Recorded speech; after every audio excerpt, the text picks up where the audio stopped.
You are listening to the Pencil and Paper Podcast Network. Wake up to the world you've been missing. Time to jump out of bed in the morning. No day, no life, now we're living. Can you feel it in the air that you're breathing? Time to show 'em what you're made of. Let's get back on track. Are you ready for a come on? Welcome back. Welcome back. Welcome back. Are you ready now? You're lifting off the ground. Welcome back. No coming down. Can you feel it all around? Welcome back. Well, hello out there, all you wonderful people, and welcome to Super Mega Crash Beyond. It's a show that takes place at a time unbeknownst to you, but in a better time, where radiation is king, or something like that. Thumbs up. Happy Monday. Happy Monday. So we are a little late to the party, I guess, by the time this comes out. But I think we're doing this appropriately, at least the way Okay. I see it, because we're talking about Fallout. And that show came out middle of April, wasn't it? Yeah. About April 17th to 19th? That sounds right. What, I know, right? No, It was the like 12th. just- I'm sorry. Or Oh, the yeah. 11th. So, Yeah, the 11th, because they released it early. It was supposed to be the 12th, and then they changed it, whatever. yeah. Whatever they're doing over there. So it's probably a good month removed from that. I could probably sure. move it up a little bit or whatever, but that's kind of the point, okay? One of the reasons I even wanted to bring this up. So I want to start there before we even jump into the show and why I feel like this is important to do it this way. Okay. Because we have talked before in the past on other shows about shows that are doing the drop all at once or the weekly drop. Mm-hmm. And streamers, Netflix still seems to be committed to the let's drop it every, all at once and be done with it. I think until they realize they could make more money by not doing it that way, because people like me sign up for the month of the thing I want to watch, and then I stop paying you. Mm-hmm. And that's why they've been cracking down on passwords and all that jazz. You know what, though? It worked. We all have to just sit in it and sulk. I know. None of us thought they would really, but nope. They made more money. So all you people, I'm not there. Yeah, you were a liar, weren't you? Mhm. I held out. Of course, I never had it in the first place. I was one of those moochers. But regardless, I did not go Regardless. get the service when I was kicked off. But since this show was one of those that surprisingly came out all at once, because Yeah. Amazon has normally had a reputation of dropping maybe one or two, three at most that Yeah, I've seen. 2 to start, usually maybe, and then it's once a week, which I enjoyed personally. But And the way the show played out, it felt like it was very much built for that week to week, because in almost every episode, you had a revelation or something that set up for the next week. And had we not had them all at once, I would have been stoked for the next week, because it was like, oh, right? So Yes. it really surprised me that they did this. Furthermore, with them dropping it all at once, I'm not going to say that people are not going to remember this show, but the conversation ends. Yeah. Like, we had that conversation for maybe a week, and then no one's talking about it anymore. We're talking about it Good now point. because by around this time, the show may have, if it had done, let's say 2 episodes and then the week to week. So from that point, the show would be ending right about now, or it had just ended. So therefore, everybody's going to be talking about, oh my God, that ending. Oh my God. I feel like that's how this should have went down. Totally. I know this is a completely far removed conversation, but I'm using this as an example because I genuinely feel like this is a show that really deserved that week to week, because the buildup and the payoff would have been good. I don't know if because I don't remember hearing any super negative things about the show No. outside of some nitpicky gamer bullshit that just like, well, Which was interesting to me, and I'm sure we'll get further into that. And if we didn't say spoilers, of course, like Oh, spoiler. You had more than a month. We are going to talk about the whole thing as we wish. But yeah, I'm kind of surprised about that because honestly, like I thought it was pretty faithful to the source material. Like I felt like they respected the source material for what you had. I felt like they hit the stories in the right tone. I mean, they put in so many freaking Easter eggs that you're all like Leo pointing at the screen meme, you know, like, oh, no, you know, like and it was just enough for you to go, nice, you know, like I appreciated that. And if you hadn't played the games, it was still a good show. You didn't need that backstory to enjoy it, in my opinion. Absolutely and this not. is coming from someone who played it, though. So maybe if there's someone out there who did not and watch it, I mean, I don't know how we would know, right? Like who enjoyed it more or less. But well, let me ask you this. How familiar were you with Fallout? Like how many of the games had you played before the show?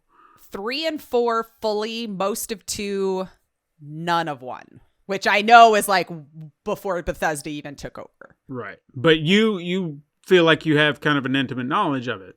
Yeah, I have a good enough grasp. Yeah, like I played through 3 a few times for sure, and 4 maybe twice. Okay. You know, once normally, and then once I downloaded a Bruce Campbell character with a boomstick, and that's how I played 4 for the last one, and it was good fun. Yeah. Yeah. So.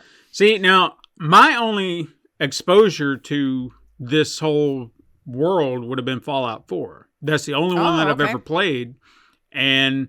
Now I did play some New Vegas. Sorry, I need to put that out there. I know it's not Bethesda. I know that's Obsidian, but that's a very beloved iteration or addition to the series. Absolutely. But yeah, Fallout 4 was my introduction and really the only area that I have any kind of connection to the series, or at least having some knowledge. So I felt like that helped me in some ways to kind of have like a step back. Like I could be the Leo meme. Yeah. Like, oh, I remember that. Oh, I remember that. But then I don't have a deep connection to it. To if something was changed bad enough that it would be like, well, Sure. And perhaps that's what a lot of these complaints are from, because it has to be gamers. Has to be. They complain about everything. They're going to complain about this because it's not good enough. And so help me God. What do you mean not good enough? This, I'm going to say it, this is probably one of the best game adaptations I have ever seen. And I'm going to have to agree with you. And I went into it with very little expectations. Just because you don't know how well it's going to go, how much of the actual source material they're going to use. Are they just basically using the name and taking their own thing with it, which you can kind of do. It's just... in a wasteland, you can kind of like Full Throttle. Yeah. Oh, like, Twisted Metal. Or Twisted Metal. Yeah. As soon as it came out, I'm like, that, no. No. But anyway, like used the name, some elements, like characters, but they could do whatever the hell they wanted, you know? And I realized Fallout has a story. But there was so many side stories and people and all this kind of stuff that you could have still just whatever the hell you wanted with this story, which they did. And to great effect, too, because we technically follow 3 story threads, if you think about it, from 3 different characters. We have like 3 protagonists, basically, that we're following. Yeah. Right. So Lucy, Maximus, and Coop, or Cooper. The Ghoul, if you want to get more specific, but Cooper, we'll call him that. So you had these 3 protagonists that you're following. They all kind of have their stories that go off on their own direction. They do intersect. They have their moments where now suddenly their stories are together and then they separate again. But how they do all these things and create a compelling narrative that are all kind of connected to a familiar thread was very impressive to me. Yeah. To keep some of the mystery, hidden up until the very end, but still keep the story going in a sense that holding back that mystery didn't feel like it hurt the story at all. Because sometimes you're trying to keep something, but you don't have anything to really fill it in. It just feels like, well, just get to it. What do you know? And so I you're felt holding like it back it- for nothing. Felt very organic the way Yeah. that they made it happen. Like, it just so happened that these 3 different individuals were navigating what the world meant to them, and then by the time it all converged, it made sense that it would have, following the paths that they were taking. To be fair, I said 3, but 4 might actually be a little bit more accurate, because if you do think about it, Lucy's brother, he does like his that's fair. thread does kind of play in. And a little bit later, but yeah, that's a good point. Yeah. Probably episode 3, 4, something like that. something like that. Yeah. But another thing that I love about it too is we're talking about people who are doing very different things, coming Very from different things. very different backgrounds, and we get to see all of it, and none of it at any point in time feels like something is getting shortchanged or it doesn't matter. Or they were trying to shoehorn it in to make sense with whatever. Yeah. Yeah, you get to see how vault dwellers live. You get to see how wastelanders live. The Brotherhood of Steel, that whole thing. Right. Just well written stuff, and how organic, like you said, just really works together. And I mean, I was really, really impressed with it all. I agree. This is probably, like you said, one of my favorite adaptations from a video game that's come over. The writing was very well done, and the nods that they did back to the game, it was done right. It was done right. And I'll be honest, in the very first episode or second episode, I don't know, whichever one that they were doing where they were actually going to open the vault, Lucy's like, I'm leaving, right? I think that was the ass end of the first one. And when he first hit the button and it didn't work, I went, fucking Bethesda.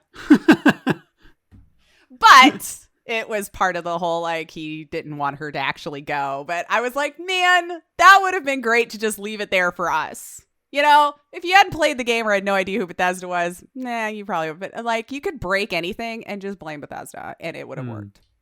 Sure. But I thought that was funny. But they had some nice little nods to it. The fact that they put in the music, of course you have to. And, like, how do you not just get in a good mood when it's playing? The slash, damn, Alakazam. And you're like, this is what we listen to on the Pip-Boy as we're going through. And it's great music. It's one of those things that always that drew me to to Fallout 4 initially, and was one of my favorite parts. So had that not been a part of it, I think that would have been a big middle finger. It's a huge tone setter also for how it's going. Because, again, that was another beautiful thing. This horrible fallout happens. They show, their version of how it happened, which is, like, see, I might be getting 3 and 4 confused. Because I want to say it's 3, I think, had Liam Neeson in it. Actually, for a minute. You're right, yeah. And they had their own iteration of how the fallout happened, which I'll tell you is who I thought Coop was going to be initially, especially like as time went on and you saw that he was an actor and selling all these things. There was a character, like you were just playing a normal person living in one of these neighborhoods, and the guy knocks on the door. He's trying to sell you a vault. Yeah. And so you kind of go through that dialogue. The sirens happen. And then, you grab whatever you could, and now we're huffing it to try to make it to the vault, hoping people would just let us in, Similar. Coop didn't end up being, I thought he was probably going to be like that salesman guy that was going to sell you on the vault. And in a way he was, but he was just the actor or the face for the advertising or whatever, which I thought was a nice touch, actually. I did too. It made him involved, but not so much that he really had any understanding of what was really going on behind the scenes. I mean, sure, his wife, he knew she worked there and did these things, but there was just this nice separation that made sense, that he would be all about it, but not really thinking anything's really going to come of it. Right. Like, would the CCCP really bomb us all? Well, they did. Yeah, Well, they did. And it was very real how people would have reacted. you know, with everyone trying to go in the vault. Now we're not friends anymore. This is my shelter. I'm going to, you know, and it's so telling to how humans would react in that situation as it was. But yeah, and then when they found a bobblehead, I mean, come on. Yeah, come on. When she looked up and saw that, I was like, this is great. You know, it's just those little tiny nods that they gave us gamers that I chef's kiss. Thank you. And I didn't feel like it was just crammed in. Like they made it again, like a natural thing that would have just happened. And I guess in a way, Coop was the main guy with the, you know, because if you see the thumbs up, you know, and I was kind of wondering if they were going to tell the same tale about why that thumbs up was a thing. And they did. That's how they explained it, you know, in the games and stuff too. So I thought he was that guy, and maybe he was supposed to be, you think? Like a cartoony model off of the actor Coop. Yeah, Cooper, because you know? the way we kind of saw it come down is, you know, they were getting him to do the promotions, and then he did the thumbs up, and they was like, "Oh, I like that. I like that." And so, yeah, do that again. So they probably saw that and like, "Oh shit, we can turn this into our icon, our poster boy," you know. And then here comes this the is our logo. Yep. And just based on what he did, so that, like, after you have that information, after he shot that sign. Yeah. It just made all the sense of the world. It's like, well, absolutely, you would be pissed. Like, Vault-Tec, fuck you. Oh, yeah, he had, you know, it's like, yeah, I know why you are, how you are, or how it ended up, you know. Although I would have loved to have pulled a little bit more, and if I missed it, let me know. Maybe I'm jumping too far ahead, but who was keeping Coop for that long? You know, like, did they explain how he was like buried alive and hooked up to the chemicals or whatever? If there was an explanation, I missed it too. Because that's what I'm wondering. I had kind of assumed that maybe the guys that dug him up had known something, or maybe they knew somebody who maybe put him there, and then, or at least the head guy. Which, by the way, did you recognize who that was? I thought, you know, it never came to me, but I kept going, why do I know? Maybe I It was, I can never remember his name. It's like, he played Bubba in Forrest Gump. Oh. Yeah. Oh. Okay. Yeah, I'm sorry I can't remember his name or how to pronounce it, because I'm even looking at it here, and it's like he was not on the front page here. Oh, gosh dang it. Yes, people, I leave up IMDb so I can remember people's names. It's fine. But yeah, I recognize it, and that was another thing too. Again, we'll just be bouncing around while the conversation just goes there. But that was another thing I noticed that this show did, and I really appreciated random cameos. From just the most random actor, and it's like, oh shit, we had Fred Armisen, Chris Parnell, Eric Estrada. When he showed up, I was like, what the shit? I know. I thought he was like, that's gonna be the ad actor person. You know, nope. He's just but a they farmer. Kind of played themselves a little bit. A little. I guess I thought to play into the joke. Yeah. That they were there, and like, you know. Heck, even the looking at it, Thaddeus, I knew him from Superstore. He was not that same character. He was I don't know if you ever watched Superstore or not, but he was the one woman's fiance, and he was just a complete and utter moron idiot, but very happy. You know, and just, yeah, that kind of guy and all this. And so when I'm seeing him here, I'm like, my brain was just like, I know you're an actor and can do different things. And it wasn't so far off, but he just wasn't as big and stupid with it. Right. It fit the tone, but it just, I don't know. I guess you always remember the dude that's still rocking a mustache, right? In 2024, you know? Sorry, guys, if you like it, but that's I don't know, something skeevy about a mustache. I just can't get on board with. Anywho, but yeah, I thought it was a good nod.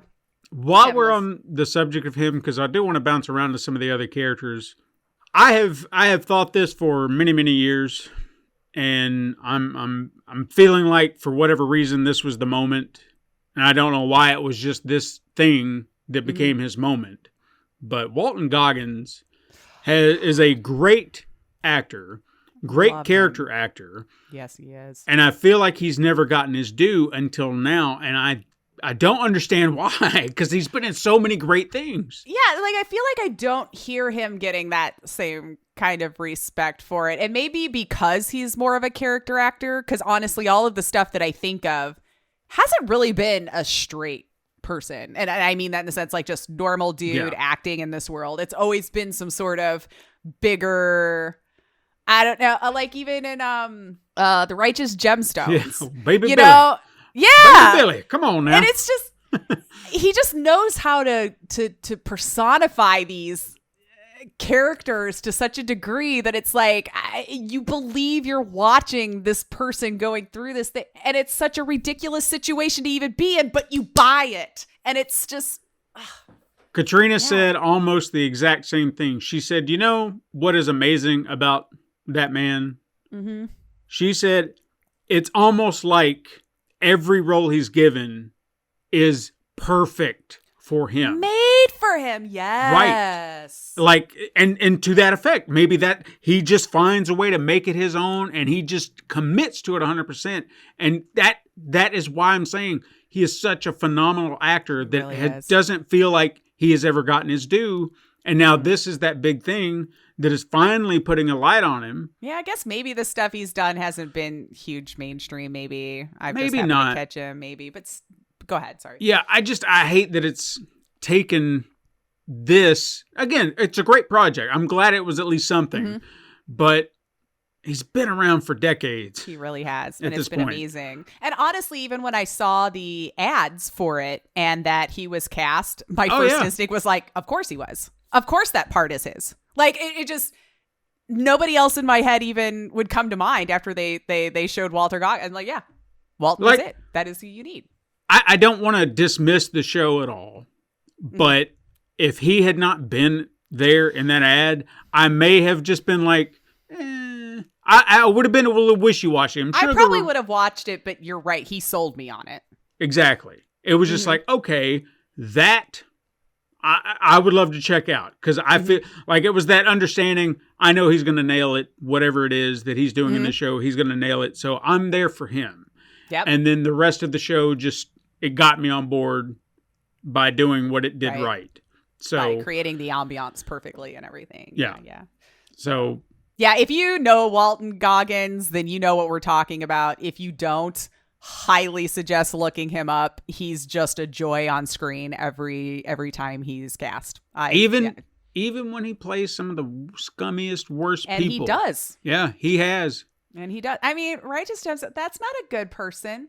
That's not a good character. You know, he's probably played more kind of iffy moral characters, you know, but yeah, whatever. But he does it so well. He does it so well. It's actually, I don't know. I don't know if you like appreciate someone's talent so much you kind of hate them for a minute because God damn it, you know, but I won't hate them for it. But little Joffrey, you know, just wanted to smack that kid so hard, but I know he was acting, so I got to give him props. You know, actors let them act. Yep. Yeah, and that just means they're selling it to you then if you hate them that badly, honestly. Yeah. I don't know.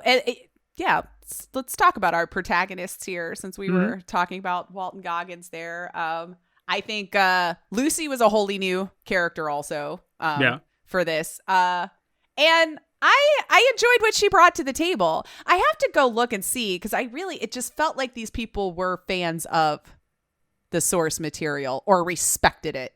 Yeah. Because if you have played any of the games and you've wandered off, and I mean, they even brought you on side quests. Like when they had those little distractions when they're walking along at the waistline and the one guy like, thank you for not shooting me. You know, like those are the people you would have just met randomly for, you know, a moment in the wasteland.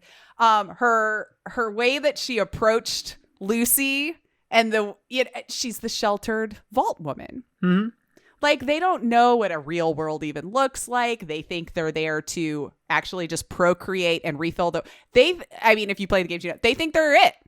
Yeah. There's no other humans that survive this. These vaults are all that's it. And then we're going to come out and we're going to be the saviors of the world because we're going to repopulate it and put them in their image and everything like that. So think of them like a young kid who doesn't realize that there are things that could be taboo to talk about. Mm-hmm. Like anything's just out there in the open, you know? And I loved that innocence with her character. it just brought me so much joy the way she would be able to react to the situations. Or the first time, like the guy coming in there, you know, like she was going to get married. Yeah. They were arranging a breeder, I think is what they said. We give you a breeder or whatever.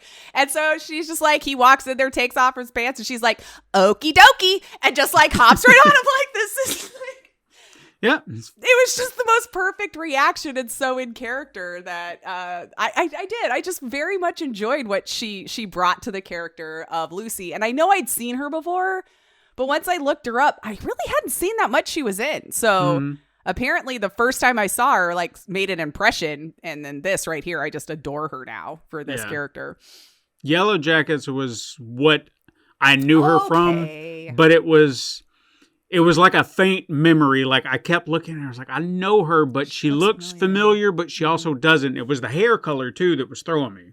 Because she was blonde, right? Right. Yeah. So it was the darker hair, and I was like, oh, why do I know her? And then when I saw Yellow Jacket, I was like, oh yeah, okay. Yeah. And I think she was like in one of those zombie spoof movies. Hold on, let me bring her up here too, because I want to say that was what I was like, oh, I know. Army of the Dead. Oh, yeah. Okay, that wasn't a spoof, but you know, just an observation about her. Does she not like have the face of a porcelain doll? I'm telling you, yeah. In the right lighting, the way it would shade, and just you saw how meticulous her face and bone. It's like I'm not very good bone structure. Yeah, it was just so, and it fit. It fit. I don't know. It made it fit. Yeah, because she's very pretty, probably unaware of it, you know, and just this innocence about the whole thing. It worked with it very much so. Yeah. Yeah. I loved her. her. The innocence of everything, how she viewed everything. I really felt like that helped contrast to everyone else. Yeah, out in the world. Like when she got to the one town, what was it, Philly? What spelled with an F? Philly. Yeah, wasn't even the actual Philly. It was just Philly, just this town, like a Phillian. And then she encountered that another great character actor, Dale Dickey, who she's one of those that you might not know her name, but I guarantee you know her face. Was it the older woman at the shopkeeper? Yeah. Okay. Yep. Okay. Yep. As soon as I saw her, I was like, I know her too from around. Yeah. So you saw their interactions, and she's all chipper and everything, and the other one's just like, you ain't don't know understand. If you know this, but it's illegal to own one of those things if you don't. Is it now? You know, like, does it look like we care? It's like that's property of Vault Tech. You know. But that was a great interaction to showcase, because she hadn't really interacted with anybody up to that point, barely. No. So now you're getting to see that problem, you know. It's like, oh, here's the truth about the wasteland. Yeah. And here you're getting a rude awakening right now. This isn't the vault. We don't like vault dwellers. We don't like you. We don't like your kind. Yeah. And even their assumptions of vault dwellers being hoity-toity rich, you know, all that stuff. Which, and at first you're just like, you know, well, it's only the rich people who were able to afford a vault and stay there. But see, even the way they kind of laid that out there, you assume, you know, like in that moment, you're just like, well, she's not rich. You know, you don't have the backstory at that point. And that's what I liked about it. It's because from the 200 years prior. Yeah. Yeah. You're just getting information. So when you're hearing her be like, you rich folk and all your fancy stuff, you're just thinking, well, that's their assumption because they get to live in a vault and while everybody else is in the wasteland. So you're stretching, which we all can do, making assumptions about things we don't know. Sure. If you never even met one, they're left to their own devices to think of like what kind of humans you really were. Like you were scared, you ran, and you hid under the ground. So... But they were absolutely 100% on point. You know, everything she said was absolutely true. I was like, oh, shit. And I wish I could remember the line specifically, but you mentioned side quests. And there was a comment that Coop made about that very thing. And it was something, I think it was like after they got attacked by that grouper fish or whatever they called it. The thing with like the fingers for teeth? Yeah. And he was just like, that's the thing about the wastelands, always some distraction or some shit like that. And I was like, Yeah. Yep, you're right. Yeah. And you do. You're like, oh, a piece of candy, and off to the side you go, ignoring the main quest for a minute, you know. But as soon as I heard that, I laughed because I was like, yeah, that is me. That is me wholeheartedly. That is me. I will take 20 hours before I start the main quest. But yeah, those things like that I thought were really, really fun to add. Yeah. Now, I want to ask you about Maximus. Tell me what your thoughts were with this character. Okay. Full honesty, didn't love him. Really and truly. Probably my least favorite of the three. I feel like I understood what they were trying to go with him. But the constant, let's see how to explain. I felt like he was always just making more trouble and in dumb ways. So when you're trying to push a plot forward with stupidity, you lose me kind of quickly. And I feel like his whole character was built to be that dumb complication that people have to keep happening upon as it was going along. But when you look at his backstory, I guess it's kind of understandable. You know, he wasn't in the original Fallout, but there were more wars and stuff that had continued on, of course, you know, after the fact, and factions fighting and all this kind of stuff. So I believe it was like his family died in one of those instances. The only thing he had seen coming out of those, you know, protected lead-lined refrigerators that we all know everyone can hide in and never be killed due to anything. I just think that's funny. We're still going with that trope. But he comes out of the fridge, you know, and everything's buried, and he looks up and he sees the Brotherhood. And so he's thinking, this is great. But I felt like every decision he felt useless. As like, there's just so many times where I'm like, just do something. Like, that's literally was my only ask. Do something. And it just seemed like it couldn't happen. And then when he would make a decision, it would always be just the worst one. And maybe that was his point, but I would have either rewritten him or left him out in some cases. I don't know. Didn't like him. Didn't care for it. Towards the end, he was fine, but it was rough with every dumb thing he would do or say up until that point. Like, he was just creating his own problems. Yes. He was the character I wanted to talk to you about the most, because if there was a weak point in this show, it was him.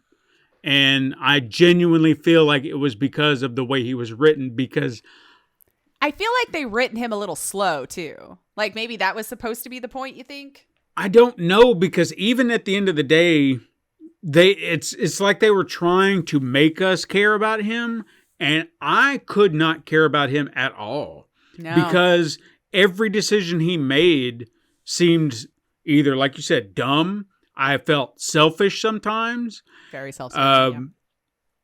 Like when I'm trying to remember, I think it was like right after he had just take for example his knight, when he became squire for the one. Now, granted, this felt like setting up. He was part of the Brotherhood, I guess, if we didn't say that. Yeah. Like, that's, you know, hopefully to graduate to be one of the Brotherhood of Steel. So in the way they kind of tell his story, you see that he's getting kind of razzed and picked on, you know, with the Brotherhood. And then, so I feel like that's your build to feel sympathy for him, because he feels like the outcast. Fair.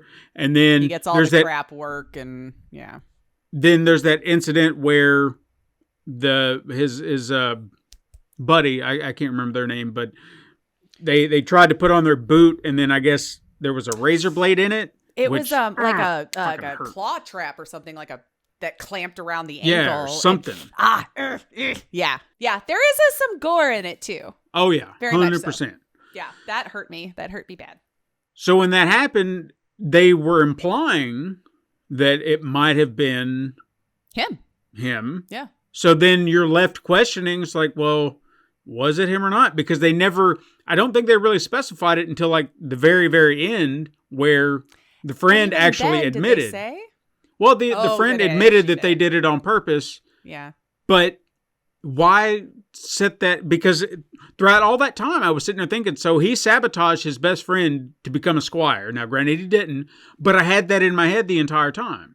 And see, I didn't think of that initially until he became squire and I saw other choices he made. Then I was like, well, maybe he did do that. But even with that information, so whether that had been there or not, he still makes those decisions that Sure. allowing his knight to die. Okay? Yeah. I understand. He was an asshole. But And by the way, the knight. Michael Rappaport. Yes. I was like, as soon as I heard him talk, I'm like, is that? I know that guy. Yeah. Oh, yeah, so- you fucking guy. Come on now. That You gonna guy, let me yeah. die in here? Come on. Yes, they very much just had him be him for that moment. You Yeah, know, another cameo. It was lovely. Yeah. Anyway. But he allows him to die. Mm-hmm. Then when it comes to trying to figure out, well, how am I going to get out of this? Could have, now again, I understand the Brotherhood is strict. So that might have led to his dumb thinking. But then you get the other guy in who becomes his squire. So now he's trying to pretend. So he lies to him the entire time that even then when he he comes. stays in the suit the entire time. So dude didn't know it wasn't the actual knight. Then he decides, oh, we're connecting, we're bonding. So you think, okay, great. And then as soon as that turns south, what is his inclination? I'm going to kill him. It's like- Yes. and that's where I'm starting to lose him, because it would always be these over-exaggerated decision-making moments where it's just like, well, so are you a fucking psychopath? Or what, I mean, man? 'Cause clearly. Right? Because I couldn't connect with him because I felt like every time he was making these rash decisions, there was no logical thinking, and it's like, well, I've got to kill somebody Yep. because I can't get caught. And again, I understand Brotherhood, Right. but damn, dude. Right. And I almost felt like first I thought he was dumb for doing it, honestly. I know they were having this moment, but he had already gone on for so long. So he let his knight die because his knight got attacked and was constantly berating him. And he was stuck in the suit. So Yeah. to be clear, the knight was stuck in the suit and he needed Max to let him out of the suit and give him a stim pack, because they did have those references too, which I thought was great. You know, even when Lucy got hurt, she hits the stim pack and they mentioned the rat away. I'm like, yeah. So in other words, he was just like watched him slowly die in the suit because he was berating him. And he thought, well, if you're a wimp that was just going to run away, then I'm just going to take over, is what I thought. So he let it go for too long with his squire when they had to replace him because he was pretending to be the knight. And so the Brotherhood thought his squire, he was dead. Yeah. You know, I think if he had either told him right away or not at all, I feel like those were the only two choices, because when he did not feel natural. Yeah. Because you were just having a good conversation. Like the first one you've probably ever had. You know how Thaddeus has treated you in the past. He's the one who was always making fun of him and having the guys beat him up. He was the bully. Thaddeus was Max's bully. And so he's kind to you one moment, thinking you're someone else. And you're all of a sudden just going to reveal who you are. Like it just felt like a bad time. Or he should have done it immediately. Yeah, the timing of it was all wrong. Like, this is not the time to do this, dude. It was very manufactured, I felt, to get that drama and probably to get Thaddeus and him split up. Well, even like the relationship between Maximus and Lucy, I don't feel like it was naturally. I don't feel a connection there either. Yeah, it did feel like a forced thing. Now, for example, when they fell into Vault 4 and they were kind of being held captive there for a bit, I found it amusing when she was like, "You want to have sex?" And it was just like, oh, but again, his explanation. Yeah, I might be weird. But so like that kind of thing, that was a nice conversation to just kind of see the differences, because for her, it's just like, no big whatever. deal. Because like you said, that's where she comes from. It's a breeding ground or whatever. She's a breeder. Yeah. So, I was taught how biology works. That's just how things go, and we're supposed to do this to make more babies. That's what it is. Yeah. So if you want to do it, great. If not, Let's it's do cool. it. Yeah. You know. Yeah. And of course, his childlike brain, which But if he didn't know, I almost feel like they probably had no biology of any kind. I don't know. It feels like that as amusing as it was, that he him- didn't realize that he was normal, because when, you do certain things might come out, and he's like, I'm weird. It Yeah. explodes. And you're like, well, that's how it should probably go every time. It's like, what? But it feels like those moments like that where they make him seem simple or just out That's of why it. I was like, did they make him slower or something? It was, But yeah. it still goes back to the decisions. You're like his decisions don't seem like someone that's slow at times. It's like he's got so many different facets. Like 1 minute he just seems like an idiot. The next minute he seems like a straight up, serial killer.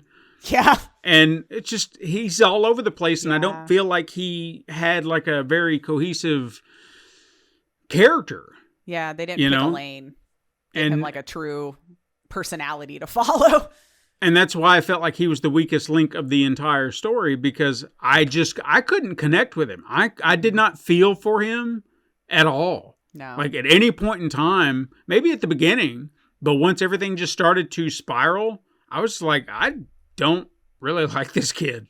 No. And it's You know? one of those where, like, every time they make a decision, you throw your head back, like, ugh, like, and not in a good way. It's like, damn it, why are you, Yeah, I agree. I didn't enjoy him. And even when it came to the end, it felt like we were supposed to be leading to this with that character about him falling into situations that seemed to benefit him, even though he didn't do anything Right?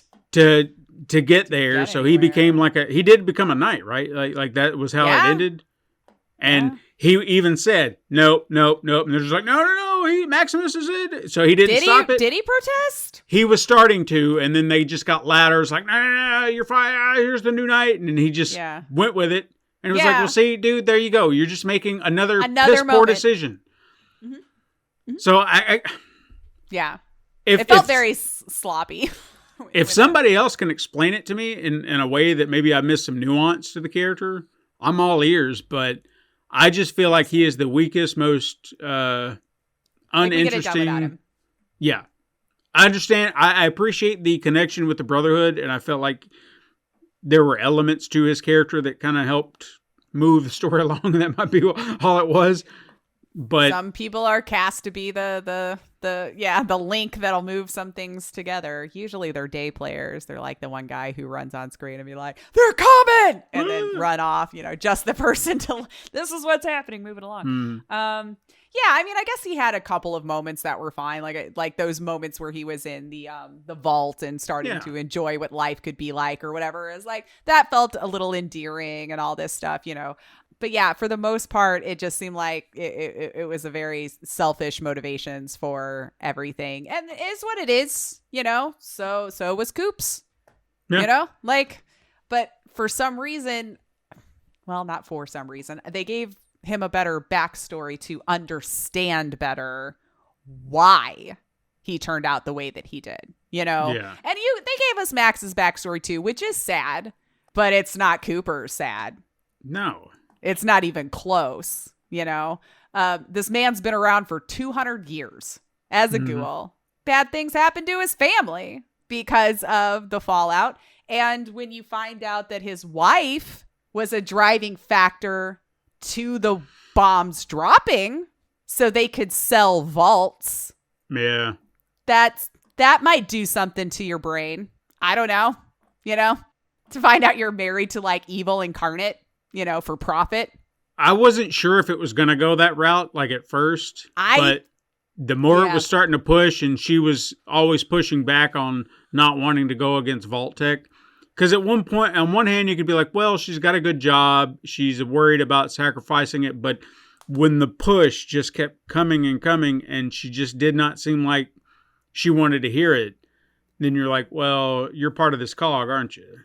Well, see, and see, at first, I thought she knew. I'll just put it at that. I thought she knew what Vault-Tec was doing and wanted to not rock the boat because she cared enough about her family that she wanted them to have a spot. She didn't want them Right. to die.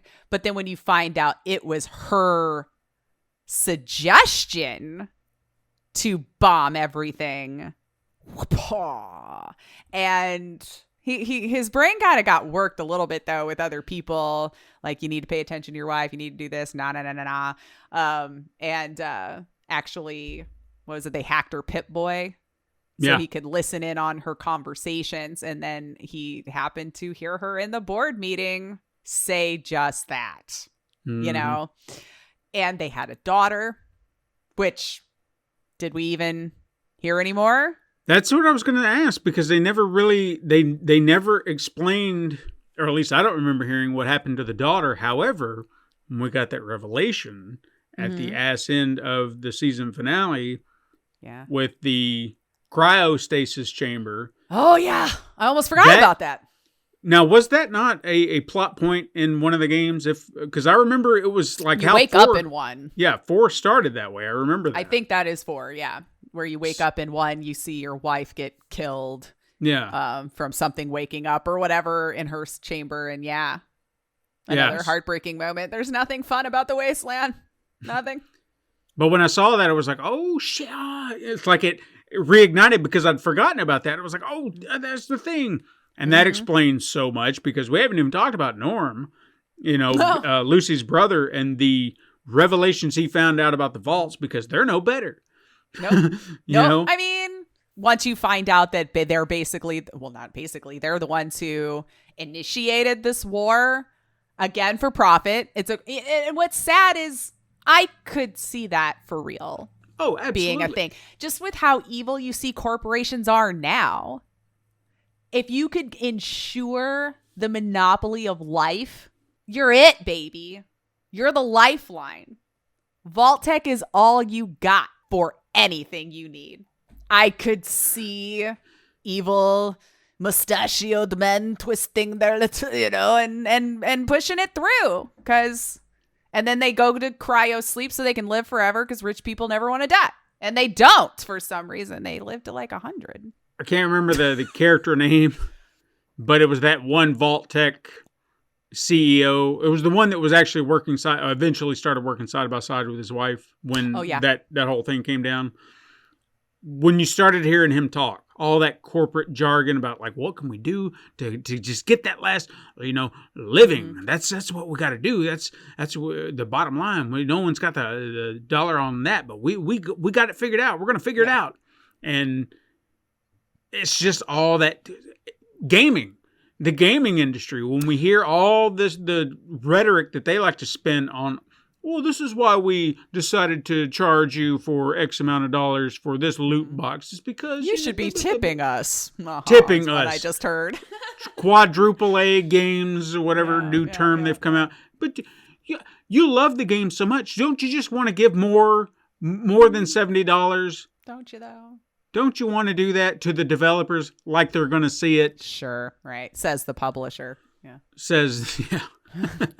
Because sure, they're going to get it. They're probably going to get a penny out of that if they're lucky. If they're lucky, yeah. If they didn't make some deal that was like, here's your lump sum, and then they get it forever, you know. Mhm. Don't sign those contracts. Please don't.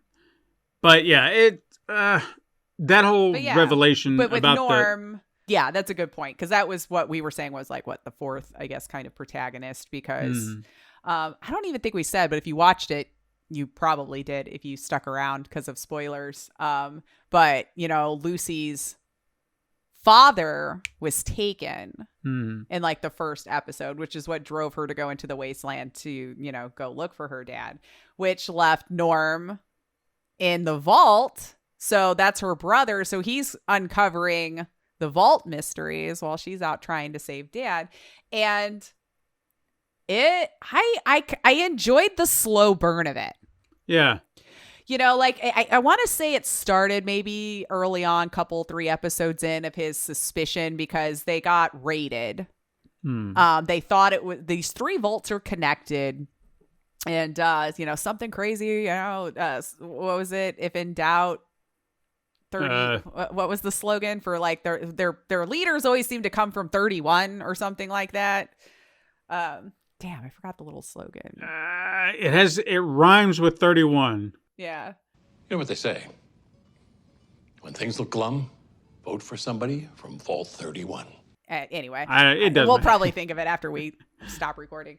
But and then I imagined Lucy's wing was the breeding wing, Probably. Is what it kind of felt like, because they even made mention about like, well, they're sleeping with cousins and stuff because they're running out of people, to like, and I'm like, well, that's a concern. Yeah. If you lock a bunch of people up and you don't have a lot of a gene pool to pull from.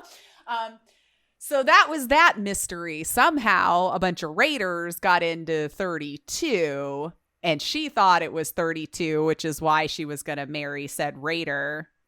But she thought he was a vault person. They kill people. They take her dad. She goes out. So Norm obviously is like, what the hell, man? And starts looking through the dilapidated vault that nobody was in any longer. And I thought that was also very just well done. Slow. Because you could see him making all of the decisions, the revelations, the tactics. And I thought that actor did a really nice job of that switch. Yeah. From I'm too big of a wuss to go out there and help. Sorry, I'm going to stay here too. Like, actually, that's kind of brave, I would imagine, in their circles to be poking around in their stuff. Yeah. Getting all that information. It was a great growth for the character to see him go from a timid, I can't do anything. I'm not brave enough to kind of come into like no one pushed him to do it. He made that decision. He's like, no, I got to figure this out, and I'm gonna build up the courage, and I'm gonna go do it. And he did. Yeah. So I like that with that character. That there was nothing more than a driving force to figure out what happened. There's something else going on. My father's gone. My sister's gone. Yeah. There's some shit happening here, and I want to figure it out. This is weird, right? Yeah. Very much enjoyed his character and that whole, and that he got to lead that mystery. Because that was like your little side mystery for the main quest, I would imagine. Oh yeah. If we're talking in gaming jargon, Betty Pearson, I thought was another like fun little cameo to. Well, not really cameo. She had a pretty decent part, but like another fun actor that you just see kind of pop up in there. I had to look her up, of course. Leslie Uggams, if I'm saying it right. Because, like, again, I know these people, but, like, I don't remember their names or anything like that. But been around a long time. I didn't recognize her without her sunglasses because we all probably know her best as Blind Al from Deadpool. Sure. Yes. Yeah. I think that's what my husband said when he pointed at the screen. He's like, Deadpool. And it's like, I mean, I watched it, but I don't remember. But she's been around forever. I mean, Love Boat, Cosby Show. Yeah. She's done a lot of work. She's definitely a big body of work. But yeah, so another fun vault dweller overseer, which was dad was the overseer, but he's off now. He's gone. I would be curious to see. I did like how they ended it though. Yeah. Like going into those cryo chambers or whatever, that sets it up for a whole other possibility for another season, which I hope they plan on doing. Well, I can tell you with 100% certainty it has been confirmed season 2 is a go. So it is probably happening. see it in about 3 years because that's how these things go anymore. No doubt. But I'll forget everything that happened in this one. I forgot about one other little cameo that we definitely should mention, and that is Matt Berry as Mr. Handy. Oh yes! Oh yes! I totally forgot. The moment I heard his voice, "Hello, how are you doing?" And I was like, "Oh shit, Matt!" Yep. And I was like, perfect guy to do the voice of Mr. Handy. Oh, I don't want to kill you. What are you talking about? I'm going to harvest your organs. What? Yes. No, that was a bit. Yeah, they played it just enough too. Like they didn't overstate it or anything. But I forgot about those bots and stuff because I was wondering as the show was going on, I'm like, are they going to have any of those popping around or whatever? There were a lot of little things that I had remembered after the fact. Like Death Claws, for example, were something that was what I wanted to. I wrote down monsters because I definitely wanted to talk about the monsters with you because that's a whole other conversation. Yeah. Now, see, I would say on one hand, I'm disappointed that we didn't see one, but at the same time, I appreciate them not shoehorning it in. Let it be natural because there was that scene. I think it was which vault was it? Well, it was Vault 4 where they were doing the experiments. Oh yes. And they showed that the big... all of them had some sort of deformity. Yeah. That were in this vault. So it was like they were experimenting, I guess, on how to make people on out of like nothing, you know, like Or something. testish babies or whatever. And so they all had something a little weird. Oh, even the guy, the overseer from the actor. Yeah, Chris Parnell. Yeah, He's another one that every time you see him, it's just like he was built for whatever role it was. But yeah, he had like one eye in his forehead. You know, that was his thing. Or some of them would have too many fingers, or one guy had a nose on his forehead. So there was like something that just went wrong a little bit with each of them. They could still function and do everything, but something's weird here. Something's a little off. Something's off. Why does everyone look just a little bit different than they should? You know? Yeah, I thought that whole kind of revelation that we were going to learn a little bit more, because we saw that video where I guess it was a gulper, that the one thing that we talked about before. We saw one break through their lab door or whatever, and we're like, oh, okay, so that's where that thing came from, maybe. Yeah. And so I started wondering what other creatures were they responsible for, but they didn't really go into it, which is fine. I mean, I don't really feel like it was necessary in that moment, but You don't need to do all of them in one No. season. Yeah, no. but I started trying to remember. I was like, well, what haven't we seen? Because I remember we saw the two-headed bear on the California flag, which I was like, oh, I remember that. We saw the bloat flies, The bloat flies, the giant, the roaches, yeah, the roaches, whatever, rad roaches. Is that something right? like that. Dang it. Yeah, something like that. Because some of them would just pop up randomly too. I feel like the bloat fly was just one of those like on a B-roll, and you saw it Yeah. like fly by or something. And you're like, okay. It was kind of like the. I know they're not called two-headed cows. I know there's a proper term for it, yeah. but Doesn't it start with like an M or something? I feel like it does. But they're walking through, or she's walking through the.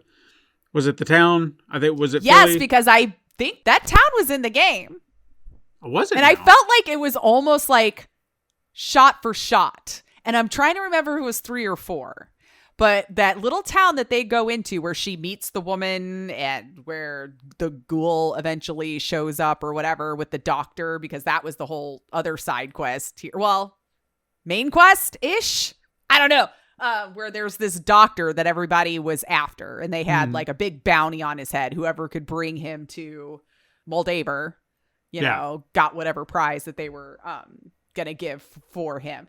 And I guess his little backstory there was he was working with a lot of the radiated animals and things of that nature. And I mean, of course, there was dog meat, and I'm like, thank you.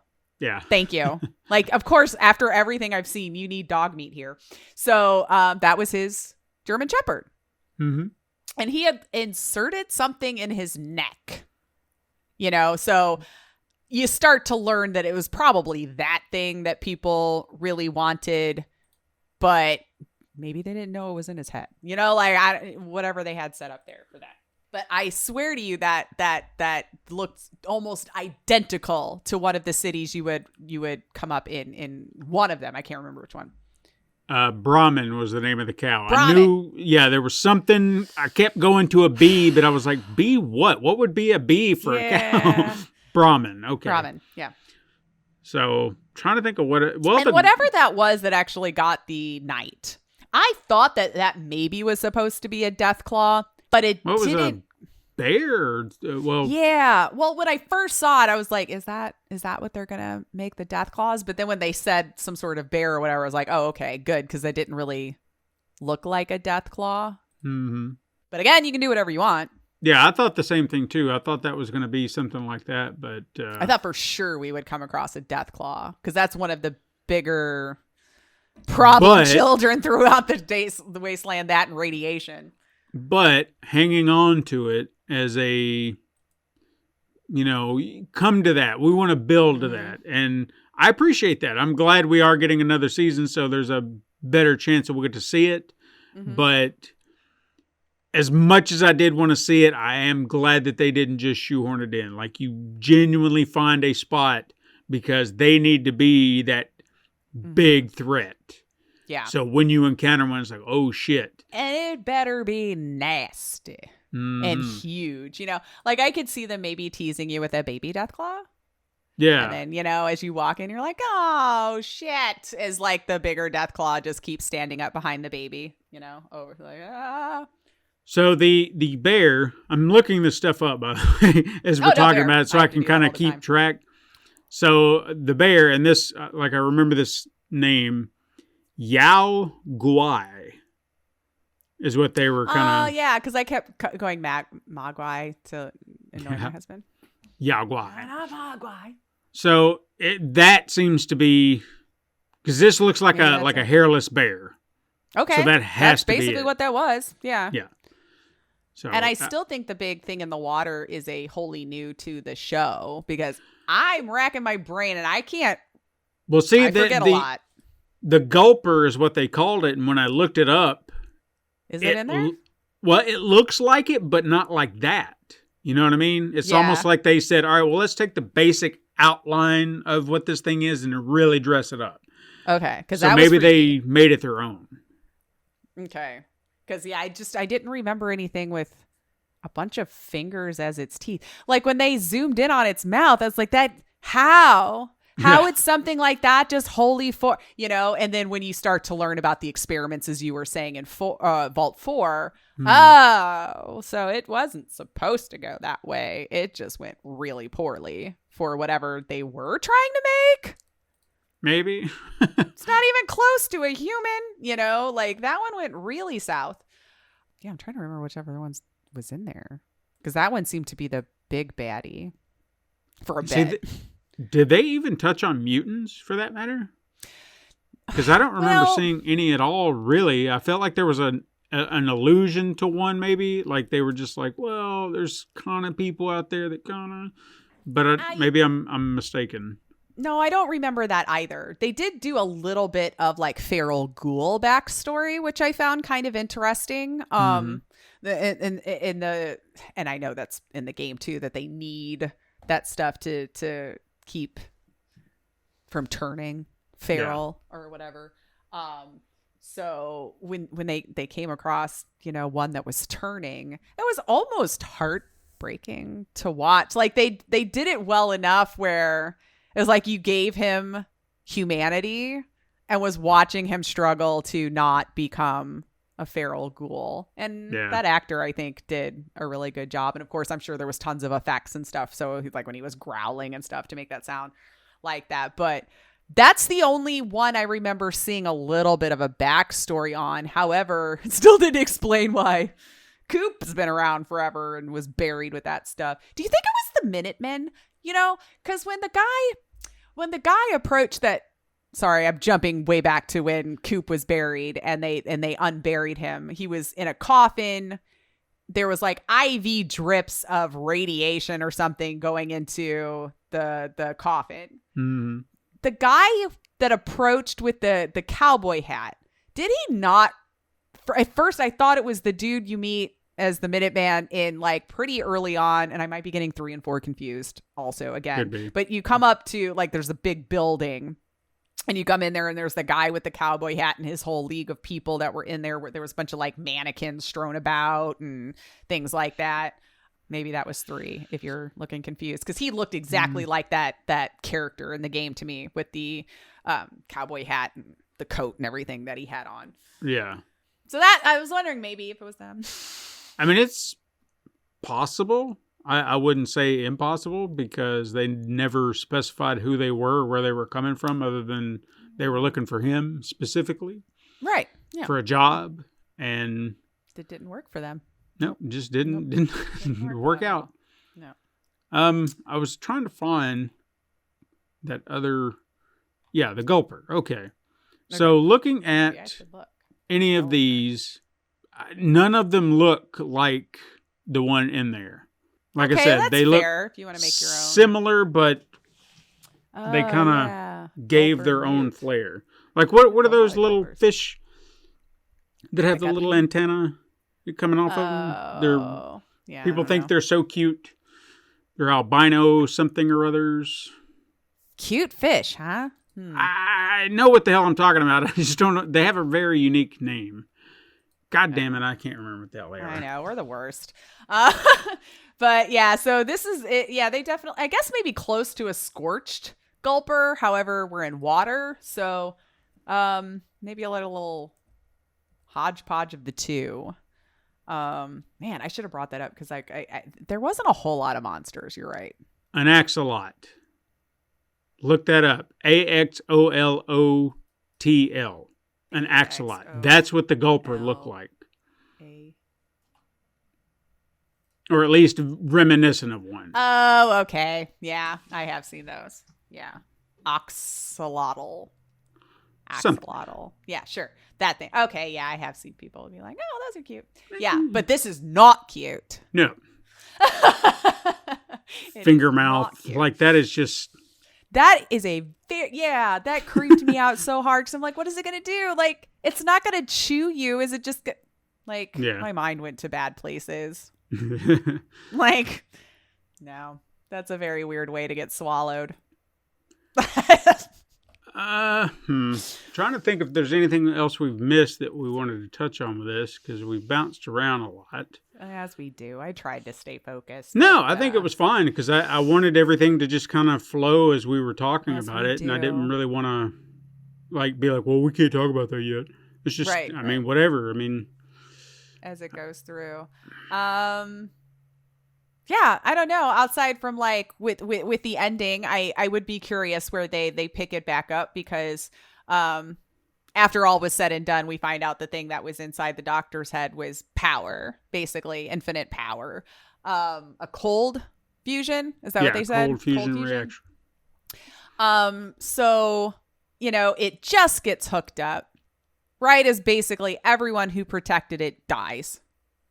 Yeah. Oh, and then we find out that was kind of a big revelation when Lucy actually found her father with Moldaver to find out her father was also a part of all of this, was cryogenically frozen and put into the vault. That's what I was thinking. They were probably like, that's why they keep having a leader from 31. They just keep waking them up or something, I guess, until you run out of people. I don't know. Yeah. I feel like you can only freeze so many. To find out her mom was a feral ghoul.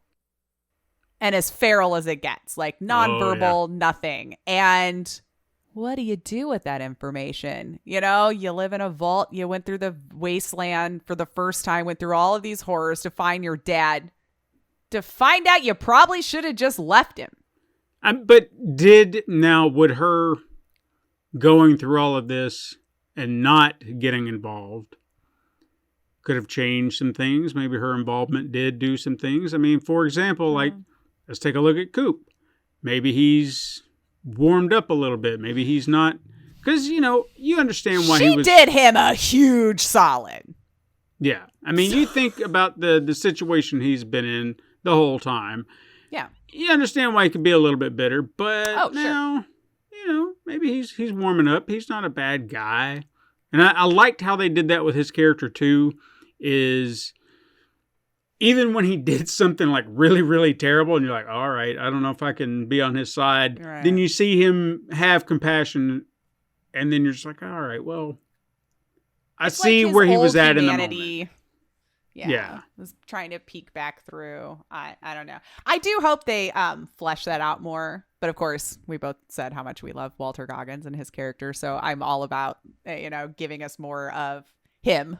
Yeah. And how his came about, I feel like we've got I don't know. There's so much they could do.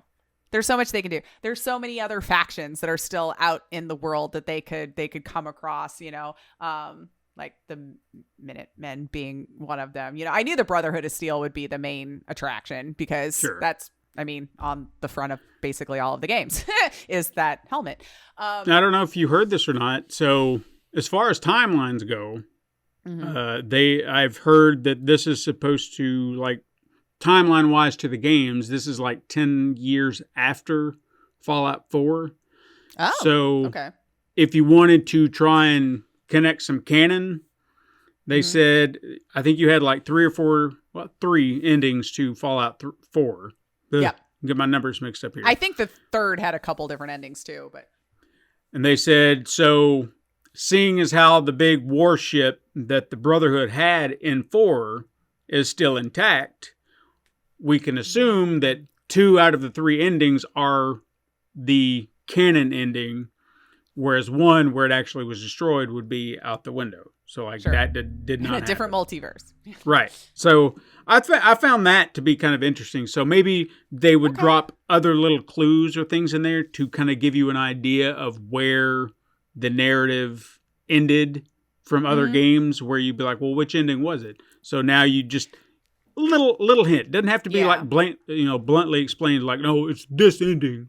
And honestly, you wouldn't have even needed to have done that in reality. Right. Like it could have just been its own thing. But that Yeah. is interesting to like. Yeah, just like a throw little that Easter nugget. egg. Yeah, Yeah. just a little something to where you could be like, oh, okay, so if that's, then you work it out your own way. So at least that way it's not a definitive ending, Mm-hmm. but you can take the information and be like, all right, so it could be this or this. So, and then you're just left with options. I think that's kind of fun. That. No, it is fun. And yeah, I would be interested to see how they would flesh out any other characters or, and the fact that they were like walking to Vegas. That's why I was like, can we do that?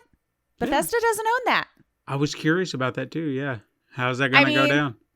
Why not? I mean, you can make your own Vegas story. Let's be real. Like, it's not like the fact that they're going to Vegas that Obsidian owns Vegas, but it just, in my head, I was like, are they working with Obsidian? Are we just going to put it in Vegas because you're allowed to use Vegas? I mean, nobody owns the name Vegas. I mean, think guess, about it. It's like you said, it's probably one of the more popular, if not the most It popular one. So really is. 3 in Vegas seems to be the one that the two, personally, that I enjoyed the most. 4 was good. I still think 3 was better. okay. To me, 4 just felt like a sequel to 3. They didn't Gotcha. do anything new or real different or, to make it the newer iteration, in my Right. opinion. I mean, it was so- new to me, so I thoroughly enjoyed it. I'm not saying it was bad. No, I think yeah. just like coming off of 3 and seeing how well done that one was, and the fact that they just never want to update their engine, like it just kind of felt like more of the same game. Yeah. Not I get bad. it. I liked Fallout, so giving me more Fallout was good. I just, when you're making sequels, you expecting it to be a little bit better, bigger. I don't know. And I just didn't get that from 4. Gotcha. But I feel like they used, I don't know. 3 and 4 just seem almost like at the same time frame to me. Hmm. Maybe it wasn't supposed to be, but it feels like it because the aesthetic. Maybe that's why I keep getting the 2 confused also, because the aesthetic was just so similar to each other and how everything was set up and being the vault dweller and coming out and all this kind of, that I just keep getting them confused with what happened in which one. But yeah, I would be interested to see Vegas. I'm sure every gamer was like, oh, when they saw Yeah. it, because you're right. That's one of the better ones. I'm sure People they loved it. played their cards right because like people are going to want this, so let's go ahead and give it to them. Let's go ahead and Yeah. plan for this over here. Gotta make it something. Although, again, I just I do kind of want us to move around a bit. We're still stuck in those same areas were we in Boston? I don't believe so. We were West Coast. No, for we this were whole in thing. Los Angeles, that area. So, I feel like we've done those too. Hmm. How about, I don't know. Where else in the world did I know it hit us, in this, it still had to go pretty far. I would imagine Sure. Canada got effed. Mexico got effed. I mean, that stuff goes pretty far. I mean, would the wasteland in Canada be dangerous? I feel like everyone up there would be so nice. You might be right. And most of it is totally uninhabited. Like, if True. you think about it, like, the largest portion of the entire population of Canada, I believe, lives up in, now say if I can remember which city's on which end of their country. Is it Toronto that's on the West Coast? Yeah. Well, no, Toronto would be closer to where you are. It's like right above Detroit. I need kind of to in bring that up area. the map because there's like several real big cities, obviously, that we know. Like, let me bring up the map. I'm gonna zoom in because I know they actually live. Yeah, it is. Okay. So like Montreal, Toronto, like right around that area, because I found it interesting that most of their population actually lives further south than the northernmost point of the States. Okay. Because of how Toronto dips down basically right by New York. Yeah. The rest of it, like you got like the Winnipeg, Calgary, Vancouver, but then that whole top half, it's too effing cold for anyone to live there. Like it's just not habitable. And most of their country is just cold mountains. No. All of them are like hunkering down as close as they can, you know? So imagine the weirdo stuff that could come out of there. Oh, yeah. It's Fallout Canada, eh? Let's Yeah. go do it. Let's do it. Thank you. Yeah. No, I would love that. And it would be the most diverse. Sure. Because honestly, if I'm right, I feel like I read that Toronto is one of the most diverse cities like anywhere. I can believe it. You know? So, my God, the stories you could write. I don't know. I guess I'm just like, I'm sick of the States. Where else did this happen? But it did hit here. So it's why we're here. Yeah. They bombed us. You know? But yeah, like move in the middle. I don't know. What are they doing in North Dakota? You know? Like anybody? Yeah. Who knows? Who knows? You go over to Wisconsin and we find all the Vikings and everything that live over in those towns, eh? That's true. Well, Minnesota. You got it right Oh, there. yeah. Yeah. I mean, you be doing all sorts oh. of crazy stuff over there. I mean, we got all the axes and we cutting down trees because we're lumberjacks. You know, got to have a living somehow. You do. Some And people see, over there, they make cheese. We can't do that no more. It's radiated. The Brahmin don't give us the milk. We're doing terrible accents. I'm But sorry. I want the whole show to be like that. Yeah. Like Fargo in Fallout. I'd be down for that game. I would play it in a heartbeat. Wouldn't we all, though? And I would watch that show. I mean, I already know who you should cast. Mm. The last people in the last Fargo, I know it. They were all so good. Yeah. Like, yeah, they're now our new Wastelanders in Canada version. I mean, Toronto has to be effed. They're so close to us. Yeah. Like have they to be. dip into basically, like right by Michigan. Feels like you should just be able to jump right on over. You know. Yeah. So let's do that. Let's go to Toronto. Let's go to Montreal. Let's see how the radiation screwed them over right there Yeah. too. I'm down for it all. Whatever they want to do, as long as they keep pumping out quality content, I'm here Fair. for it. Although I'm sure we're still gonna follow Lucy and Lucy, Max, and Cooper. Yeah. Well, they need to work on Max because he, like I said, he's just not. And again, I want to hear from. That's a question I'm going to throw out to siblings. Yeah. Not only did you like the show, or maybe you hated it. Yeah. I'd love to hear why you didn't like it. But furthermore, yeah, Max. If anybody else, because I was really starting to wonder because I didn't hear anyone talking about him. And I thought, am I the only one who feels that there's a problem with this character? Because I don't want to say it and just people are like, no, you're Like, crazy. being You didn't hateful, get it. yeah. You didn't understand it. And I was like, well, Maybe I didn't. clearly I still don't because I Is just nobody think really he's saying anything? maybe I haven't dug hard enough. Okay. But at least like if I've you, never read any reviews. I wanted to keep my brain review free before I talk Sure. today in case anything seeped in there.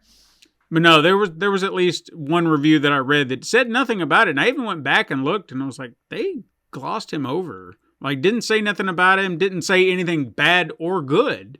They were just like, yeah, he's in the show. And Maybe that is their way of being like, you made a movie, you know? Like, well, it almost seems like their way of not wanting to criticize and just being like, yeah, there was this other guy and he was part of the adventure too. Okay, but was he a good Interesting. character or was he a bad character? And no one they said. didn't care. And I don't know. Maybe there might be one out there and I just didn't dig for it. But I was just really surprised that there was. And I vocalized that to Katrina. I was like, do you like him? She's like, not really. And I was like, good. So it's not me.